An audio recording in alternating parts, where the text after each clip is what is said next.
Forget everything you think you know about composting with cardboard. Is it a wonder material, or is it just creating a sticky, slow mess? We're diving deep into the actual efficacy of cardboard in composting systems, revealing its true potential and hidden dangers so you can make smarter, greener choices for your garden. Walk into any gardening forum or community group, and you'll witness a heated debate that's been brewing for decades. On one side, you'll find passionate advocates who treat cardboard like composting gold, claiming it transforms their piles into rich, dark humus that makes their plants thrive.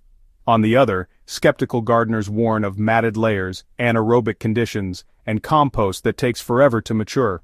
The truth, as with most gardening wisdom, lies somewhere in the middle, and understanding the science behind cardboard decomposition will revolutionize how you approach this abundant waste material. The mythology surrounding cardboard composting has created more confusion than clarity. Some gardeners believe any cardboard will magically disappear in their pile within weeks, while others assume it's completely inert and will never break down. These misconceptions have led to disappointing results and abandoned composting efforts. The reality is that cardboard can be an incredibly valuable addition to your compost system, but only when you understand its properties and use it strategically. What makes this controversy particularly frustrating is that most gardeners have access to an endless supply of cardboard through shipping boxes, packaging materials, and household waste. Missing out on this resource means missing opportunities to balance your compost, suppress weeds, and reduce waste heading to landfills. By understanding the real science behind cardboard composting, you'll unlock a powerful tool that can transform both your garden and your environmental impact. Cardboard serves as an excellent high-carbon material in composting systems typically containing a carbon-to-nitrogen ratio of approximately 150 to 1, all the way up to 200 to 1. This makes it, an ideal brown material to balance the nitrogen-rich greens like kitchen scraps and fresh grass clippings that many gardeners have in abundance. When properly integrated with nitrogen sources at the optimal 25 to 1 to 30 to 1 ratio, cardboard provides the carbon foundation that feeds beneficial microorganisms and creates the structure necessary for proper airflow throughout your pile.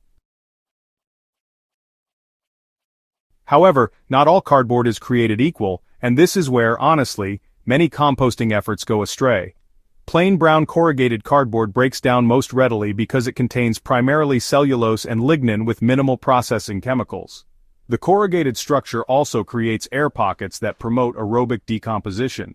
Conversely, heavily processed cardboard with glossy coatings, metallic inks, or synthetic laminates introduces materials that can slow decomposition and potentially contaminate your finished compost.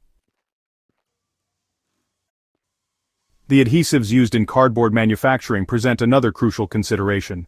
Most modern cardboard uses starch-based or protein-based glues that break down harmlessly in compost systems.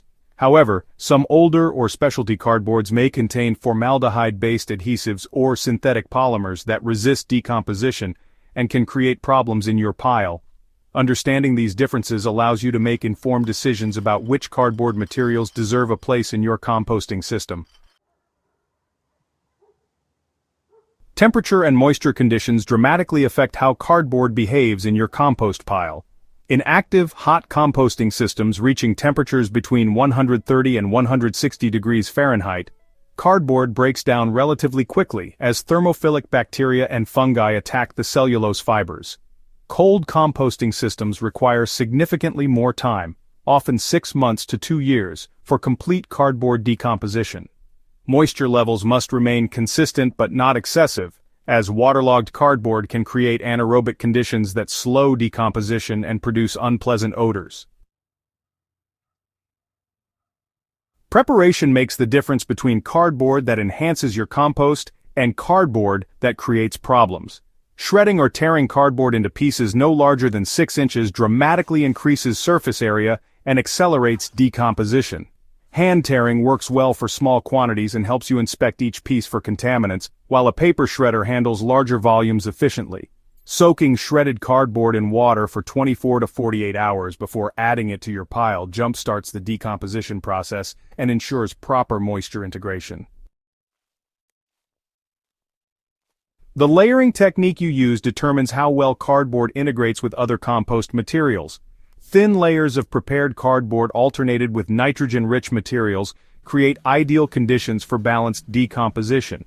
Thick layers of cardboard, especially when placed as solid sheets, can create impermeable barriers that prevent air and water movement, leading to anaerobic conditions and slow decomposition.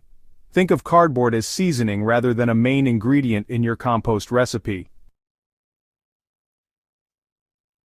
Timing your cardboard additions strategically maximizes their benefit to your composting system.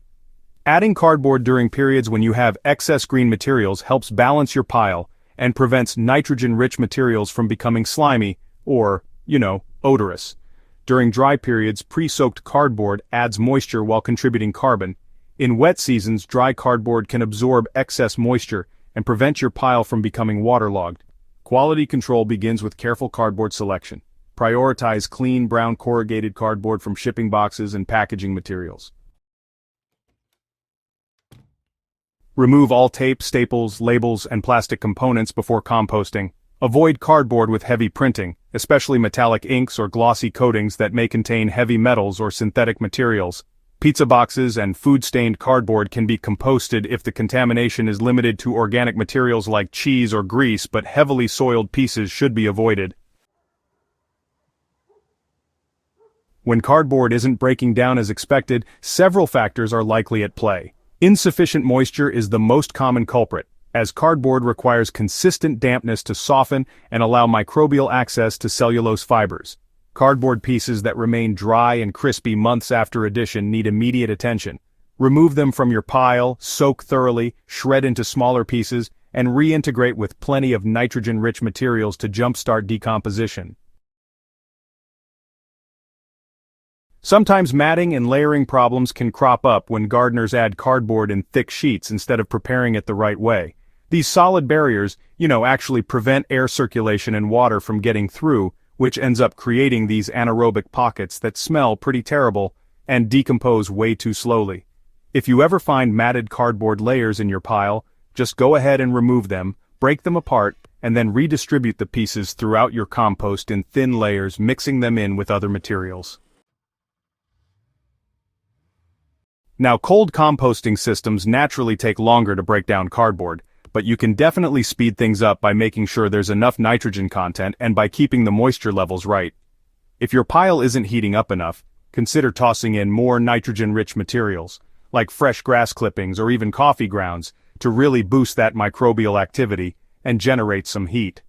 Oh, and contamination concerns. Those need your immediate attention as soon as they pop up. If you happen to discover that you've added cardboard with synthetic materials, metallic elements, or maybe questionable adhesives, it's best to remove it from your pile right away. Some signs of contamination include plastic-like residues that just won't break down, metallic particles, or strong chemical odors. When in doubt, it's always safer to remove questionable materials rather than risk contaminating your finished compost. Sometimes, cardboard just isn't the right fit for your composting system. And honestly, knowing when to switch things up shows wisdom, not failure. Heavy clay soils that retain moisture might benefit more from woody materials that provide better drainage and structure. Gardens in very dry climates might find that cardboard requires too much supplemental water to decompose effectively. In these situations, alternatives like shredded leaves, sawdust, or straw might serve your composting goals more effectively.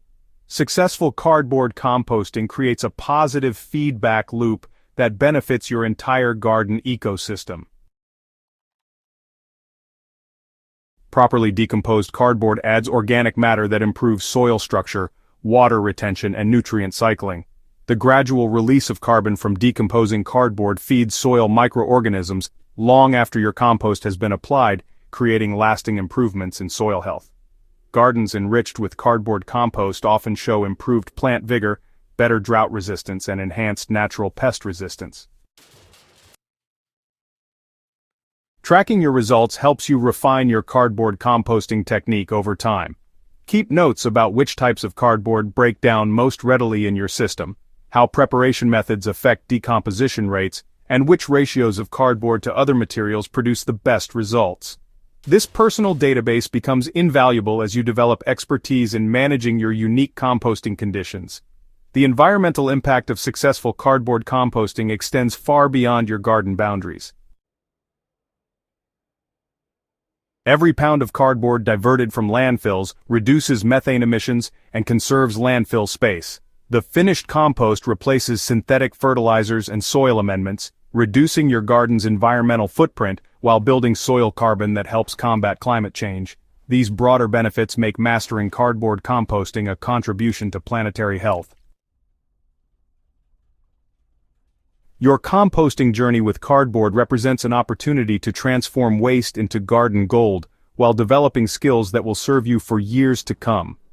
Start with small amounts of carefully prepared cardboard, observe the results closely, and adjust your methods based on what you learn. Remember that every expert composter started with questions and uncertainties, but persistence and observation lead to mastery. Ready to revolutionize your composting game? Subscribe to the Living Soil Lab for more evidence-based gardening insights that will transform your garden into a thriving ecosystem. Share this guide with fellow gardeners who are ready to unlock the true potential of cardboard composting and build healthier soil together.